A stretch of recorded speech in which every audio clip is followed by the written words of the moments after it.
Guys guys দেখতেই পাচ্ছেন তানজিলা কত খুশি। এই যে ঈদের বাজার করে দিছি, ঈদের বাজার হয়ে অবশ্যই অবশ্যই দেখেন কত খুশি। পুরো এক মাস রমজান গেল, তারপর খুশির ঈদ এসেছে, ঈদ এসেছে, ঈদ বুঝতে পেরেছেন? তারপর তো তার জন্য হালকা পাতলা গরিবের কিছু বাজার বাজার বাজার হয়ে তুমি খুশি? অনেক অনেক খুশি। আমি যা পেয়েছি তাতে আলহামদুলিল্লাহ। অনেক অনেক মানুষ আছে তাও পায়নি, বুঝলেন না? তো আমি কি কি বাজার আনছি সেটা আপনি দেখেন।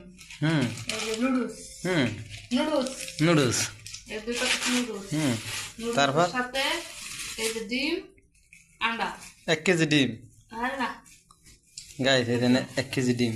ডিম নিয়েছি, পুরো রান্না যেতে পারে।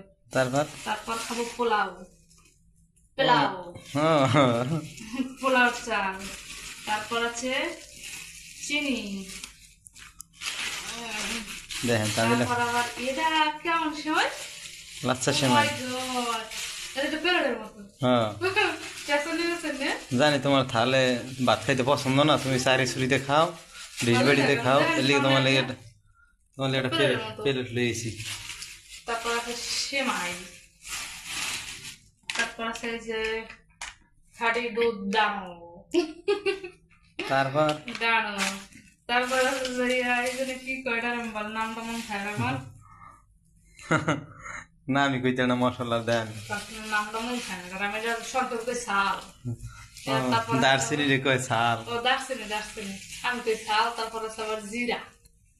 ও গাইস দেখেন কত খুশি। কালকে আমি গরুর মাংস রান্না করব, এর জন্য মানে এই যে মশলা পাতি আনাইলাম, পোলার চাল আনাইলাম, গরুর মাংস রান্না করবো, পোলাও রান্না করবো। তো সবাই চলে আসবেন, দেখেন আমার মুখে অনেক হাসি। তো আমাদের ঢাকা ছেড়ে তো সবাই চলে গেছে গ্রামে, তো আমার কোনো যাওয়ার জায়গা নাই, দেখি আমরা রয়েছি ঢাকাতে। তো অনেক দুঃখ কষ্টের ভিতরেও মুখে হাসি। তো সবাই চলে আসবেন, আমাকে 2জন মানুষেরই খাবার মনে করে নিতে পারবো, অনেক কিছু এডু বাজার করে আবার এবার দেখা এই আমরা এডু বাজার করছি আমাকে 2জন মানুষের।